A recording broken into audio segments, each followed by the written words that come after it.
Sunset time. Buy. I'll buy a corn. Chapter 25. Sunset.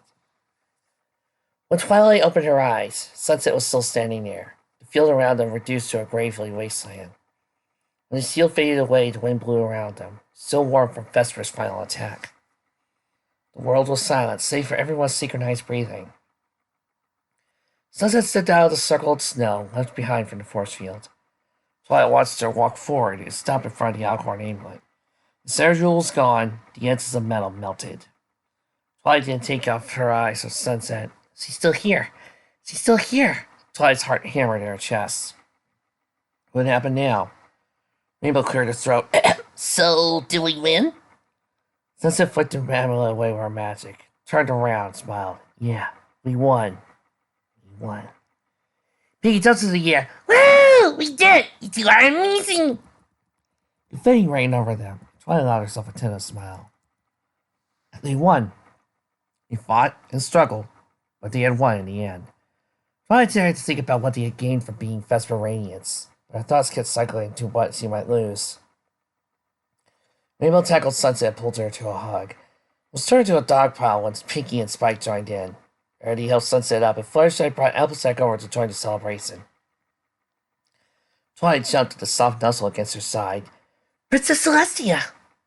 Celestia's being hung lifeless. She held her left front leg close to her chest. She still bled from several wounds. She leaned on Twilight for support. I am very proud of you, Twilight. Thank you, Twilight said quietly. Are you okay? Celestia looked to the sky. Soft powdery snow began to fall again. I'll live. My heart is torn in two, but I'll live. She followed Twilight's eyes to Sunset. But just because I don't get any closer doesn't mean you shouldn't either. Twilight's eyes widened. You know? I pierced their connection together. I hear Sunset's face intertwined with my sunset. Twilight sighed. Time could be cruel, Twilight. Please, go to her while you still have some. Twilight moved a hoof forward, but the rest of her body refused to move. I can't. I don't want to. Celestia nudged her forward. Twilight, don't make the same mistakes I did. Go and speak with her while you can. It will be painful, yes, but it is better than saying nothing. Well, she doesn't disappear. She's her own point. She has to be. Then go and enjoy your victory. Twilight's head shook as she moved forward, but she didn't stop.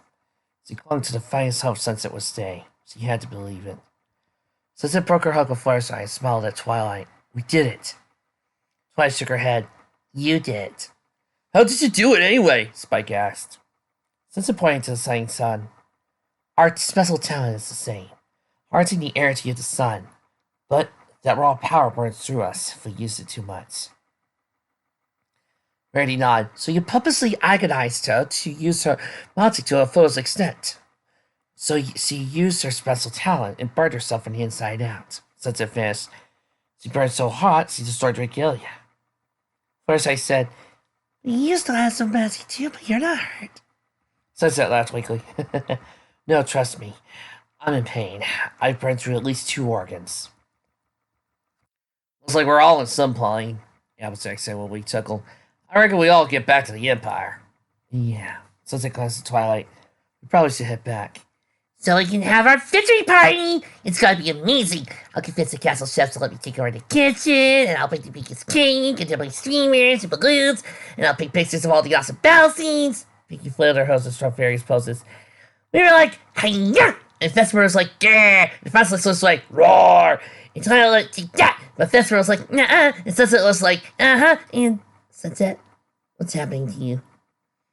Twilight's heartbeat slowed to a crawl. She wanted to look away, but her eyes were transfixed on Sunset. Sunset raised a hoof to the light. Gold flakes floated from her body. Tiny fireflies drifted up to the sky. So, this is it. What is? First I placed a hoof on Sunset's shoulder. Surprised it didn't go through. Sunset pulled Fluttershy's hoof down. I tried to tell you in the park, but she twirled a lock of her hair. Vesper and I, you know we're in the same pony. I'm her reincarnation, but in the defense that led her to having a reincarnation never happen, if I altered the course that led to my creation, she ceases to exist. Twilight whispered, her head bowed. No one breathed. The only sound was a deflating noise that came from Pinky's mane. Twilight bit down on her lip to stop herself from crying out. Pinky hiccupped. It's not fair! Her voice was softer than Fluttershy's. It's not how it's supposed to go. We won. We beat the bad guy. We're supposed to go home now and celebrate. That's what always happens. Sunset walked over and wiped the tears from Pinky's eyes. You'll be okay. You can still have a party. I just won't be there. That's not fair, Rainbow shouted. It's not fair at all. You'll go on the stupid journey that you started, and now you're going to die or disappear or whatever. She flew up and tapped Sunset on Pinky's shoulder. What if I say you're not allowed to disappear, huh? Not even your stubbornness will stop this dash. Sunset tried to keep her voice even, but Twilight could hear the cracks to it. Applejack spoke next. So, everything we worked for was all for nothing? No, Sunset vigorously shook her head. No, it's the opposite. You guys made a new future. Don't have to worry about Vesper ever again. It's because we succeeded that I have to go away. We don't want you to leave, Sunset, Fluttershy said between sniffles. You're our friend. I know it hasn't been too long, but I feel like I've known you forever. You're a part of the group, Spike said, clinging to her hank. Rarity tipped her head in agreement. I thought maybe you had to go back to your own time or something of that nature. I didn't expect you to leave us like this. After all we've seen and done, it doesn't feel right. I'm sorry. Sunset inhaled to keep her voice from quivering. I didn't want this to happen. Why didn't you tell us sooner? Rainbow shouted. We could have done something. We could have found a way. When would you have had time to look, Dash? And what could you have found? Sunset sighed. I wanted to tell you, but I couldn't, because all of you would have tried to help. Soup at the Twilight. I was already down. I didn't want to get my hopes up. Rainbow rounded on Twilight. You knew, didn't you? Twilight turned away. Yes, but it was Sunset's secret to share. It wasn't my place. Wasn't your place? She's dying! You think I didn't see that? Twilight screamed. How do you think I feel? I promised her I'd stop it. I'd find a way to keep her here. Twilight's stem broke. Tears flooding her eyes and pouring down her face. She forced herself to look at Sunset. I promised you, and I failed. Sunset walked over and stroked Twilight's cheek. You didn't fail, Twilight. Twilight leaned to Sunset's hoof. Yes, I did. Look at you. You're fading away. More gold sprites filtered away from Sunset's translucent body, slowly carrying her essence away. Twilight, I did what I was meant to do. I finished the mission you gave me. You don't need me anymore. Don't ever say that. Twilight grabbed Sunset's hoof. You're our friend. We always need you. You did it, Sunset. You saved the world. But that wasn't the sole reason you existed. I refuse to believe that. A bubble of laughter rose from Sunset. You don't know how much that means to me. I'm so happy. So honored you all consider me a friend. I feel the same way about all of you. Then don't go, Pinky sobbed. Please don't leave like this, Sunset. It's not how happy endings are supposed to work. Pinky, Sunset said in a wavering tone. Not everyone gets a happy ending. But you're a good guy.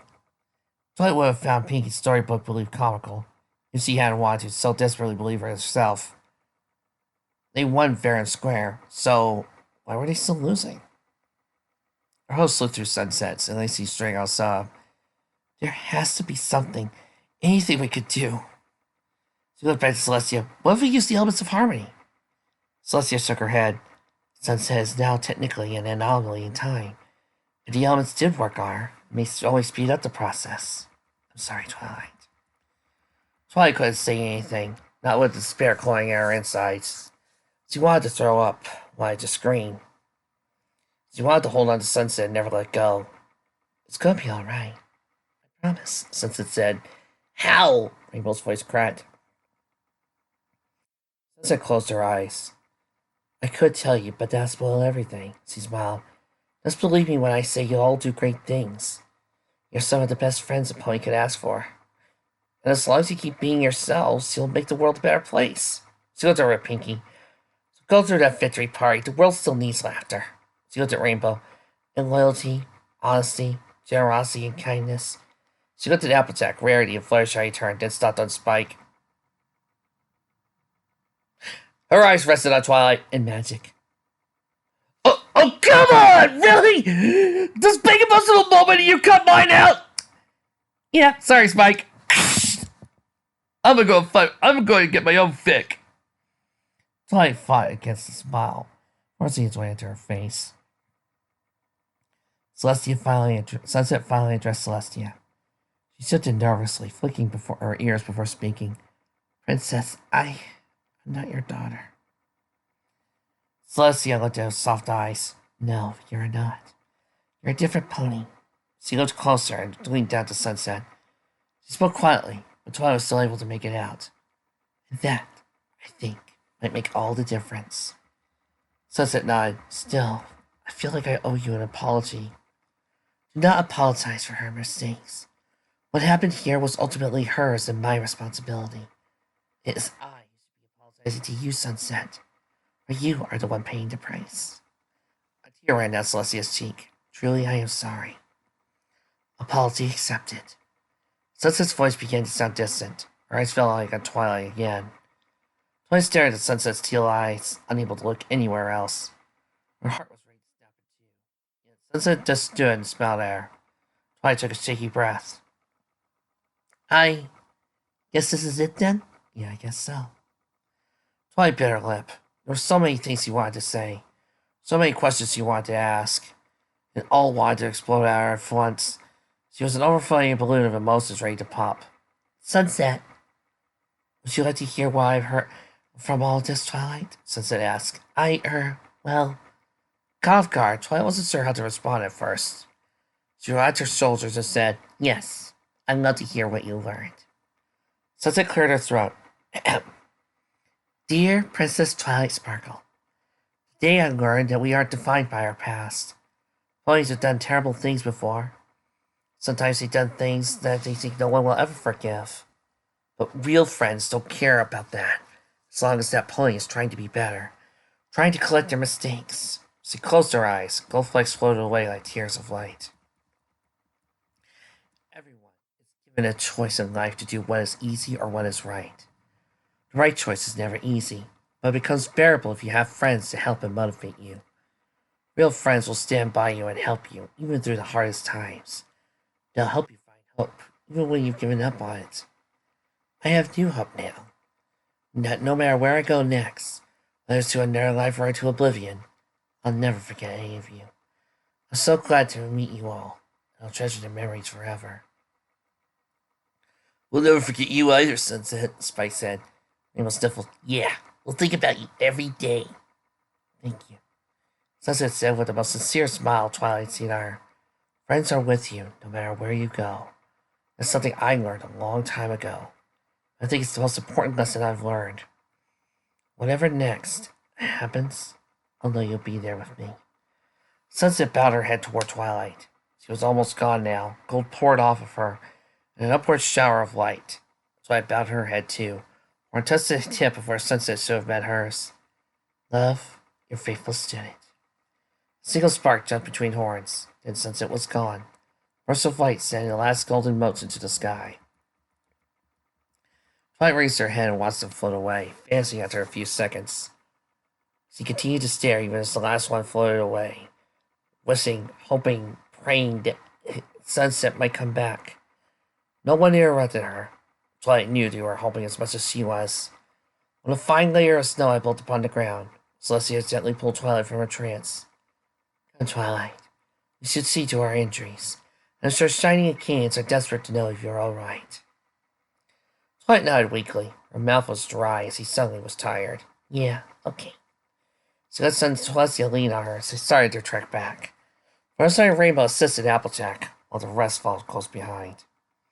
Twilight stopped to look back. The field was empty, just like her heart. Goodbye, my faithful student, Sunset simmer. Night had fallen again. Stars glittered above the Crystal Empire, filling the black canvas with beautiful diamond dust.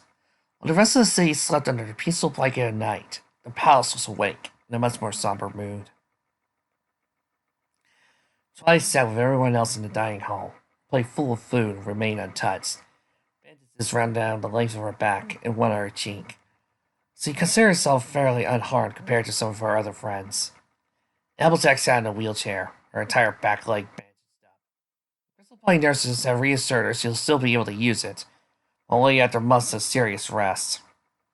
Celestia had her left eye bandaged and her foreleg in a cast. She still carried a number of burns and scars, yet retained her natural grace. Everyone else had escaped with only a few scratches and bruises, much to Twilight's relief.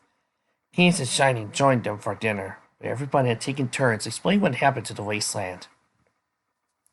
Now, all was quiet. Most of the plates had copious amounts of food.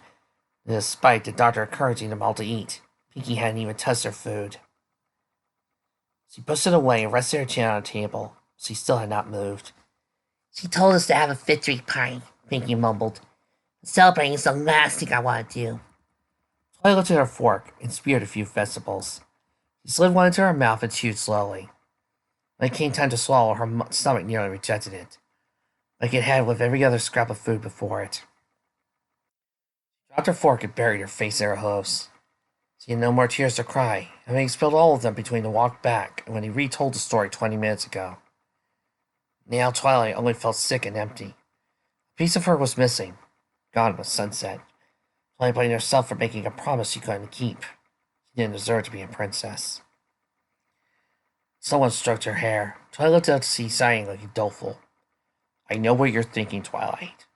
You did everything you could. That's just it. Twilight said, her voice small and scratchy. I know I could have done something else. I know it. Shining hugged Twilight against his chest. You're brilliant, Twilight. Wonderfully brilliant. But the truth is, you can't always bring every pony home. Sad fact of war. It's not fair. Yeah, it isn't. Twilight's broken heart stabbed at her chest. She pushed away from Shining. I need some air. She stood up and walked to the dining hall floors. Twilight, Cadance called. You know we're all here for you. The scenario was so familiar. Twilight was compelled to laugh. She wondered if Sunset would have found it funny as well. I know, she said. I just need a little time alone. She pushed the door open and slipped out. The Blossom of Mirth died when she closed the door. I'm a hypocrite. Twilight walked down the dim corridors, ignoring the guards on duty. She had friends to lean on and support her. They knew what she was going through. So, why did she crave solitude? After a few minutes of walking, she found her destination, the palace balcony. She rested on the railing and looked out over the city. She knew she wouldn't be long. She craved solitude, and yet, at the same time, she longed for the embrace of her friends. She let out a frustrated yell and pressed her face to her host again. She didn't know what she wanted. No, that wasn't true. She wanted Sunset to come back. She wanted their circle of friendship to be complete. Her eyes welling up again, proving she still had tears left to shed. She sobbed quietly as she could, lest she wake the rest of the city. It's not fair. Why couldn't she stay? Why did she have to leave like that? She deserved a happy ending. Twilight wanted to be angry at something or someone, even herself. But as Shining's words played through her head, she wondered, what could she have done? However, accepted that this had been unavoidable. But the starry-eyed fool in her still believed that friendship conquered everything, even time. Footsteps approached, and Twilight swung around to find Princess Celestia limping across the balcony. Twilight moved, but Celestia shook her head and reached the railing on her own. The stars look lovely tonight, she said with soft admiration. Yes, they do. Twilight wiped her ears and nose. Princess Luna always does a really good job, Twilight blunched. Not to say you didn't while she was gone. I didn't mean... Twilight. Celestia's gentle voice instantly put an end to Twilight's yammering. I know you meant no offense. Luna was always better at the arts than I. She pointed her nose to the moon. When I lost her, I locked myself in my room for 2 months. I refused to talk to anybody. I barely ate. I only raised the sun and moon. I did it again when I had to turn Sunset away. I'm sorry. A firefly floated past them. They both watched until it flew out of sight. Celestia spoke again. The first time Starswirl finally broke my door down and dragged me outside. The second, it took all the castle staff knocking on my door to convince me to come out. Celestia smiled emphatically. I understand your pain. Terribly so. But I know you want to be alone. But don't forget about the other ponies who care about you. I haven't. I won't. Twilight pinned her tears back. Knowing how defensive she sighed, Celestia nuzzled the top of Twilight's head.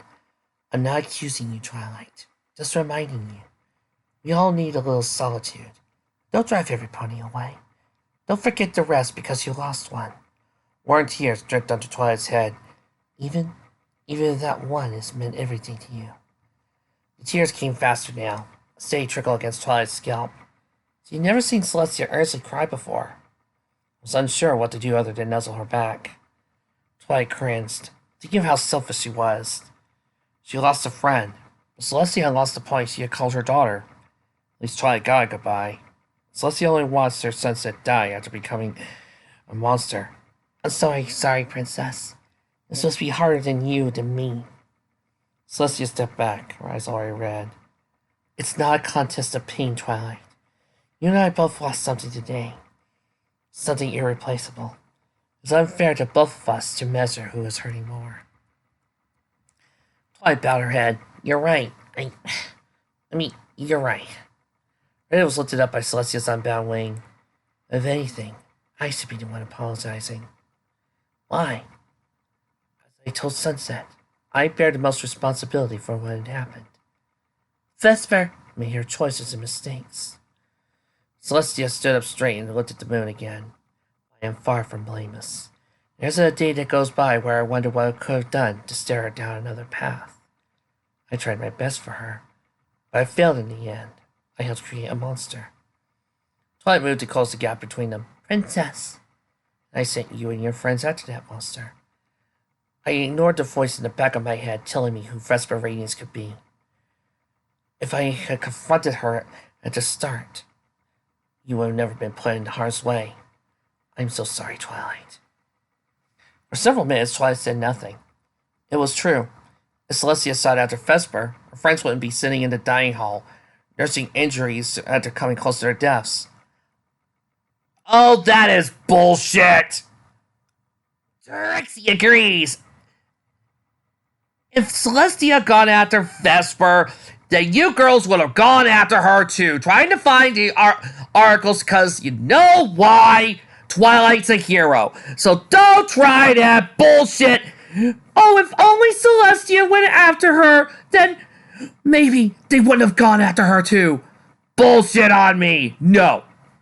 Just admit it, Twilight. You would have gone after her anyway.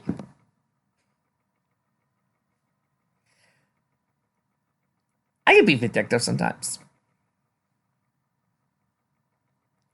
If you hadn't, I wouldn't have got to know her, Twilight whispered. What? Twilight smiled. If you hadn't sent us, I wouldn't have gotten to know Sunset. Plus, you wouldn't have had to been able to stop me anyway. I would have gone after there, because, you know, I'm kind of a hero. Gotta do that type of thing. Yeah, I say heroes. Bite me, those of you on We Hate What Happened to MLP forums. The girls do this because it's the right thing. Celestia joined in Twilight's smile. Yes, I suppose that is true. Her eyes wandered over to the mountains surrounding the sea. Don't be sad it's over. Be glad it happened. They stood side by side, watching the still landscape. Twilight reflected on everything that had happened over the last couple of days. Thinking of all her time spent with Sunset, glancing at Celestia, Twilight knew she was doing the same thing. Twilight filled with her hopes. You really loved her like a daughter? Yes, I did. The next question was out of Twilight's mouth before she could stop it. Did you ever love me like that? She knew she clasped a hoof before she looked away, shame burning her face. Celestia was looking at her. She knew it, but couldn't turn back. Wing dripped over her and pulled her close. Celestia kissed her forehead and held her as tight as she could. Twilight, you are a brilliant, wonderful, kind, and loving. I watched you grow from a little bookworm to a beautiful butterfly. I love you deeply. But you have a mother and father, and I can never take you away from them. Sunset holds a special place in my heart, as does Luna. So do you, my little filly. Twilight's face burned brighter. I love you too, Princess. She saw I apologize again, but reasoned they both said sorry enough times for today. When their embrace broke, Twilight's mind immediately centered on Sunset again. The light in her breast dulled. Be happy it happened. Be glad you met her. Twilight was infinitely grateful she got to meet Sunset. Didn't stop her from wanting to see her again. The ones we love are never really gone, Celestia said. Twilight placed a hoof over her heart. I know. They're right here. I still miss her. Celestia smiled and turned to the door. Friends have a funny way of coming back to us. Hold on to her, Twilight. Hold on to her memory, her dream. What she fought for her. Believe in her. Celestia walked away, her mane flowing again. The ties with your friends are strong, Twilight. If you believe in Sunset Simmer, if you remember she existed, perhaps someday you'll meet again. She disappeared into the darkness of the palace, leaving Twilight alone once more. She sat down and looked up to the stars, mulling Celestia's words over. Of course she believed in Sunset. She refused to believe Sunset didn't exist anymore. Couldn't be possible. She was out there somewhere. She had to be. Twilight smiled, then laughed. Yes, Sunset existed. She could feel it. We'll meet again, Sunset. I promise.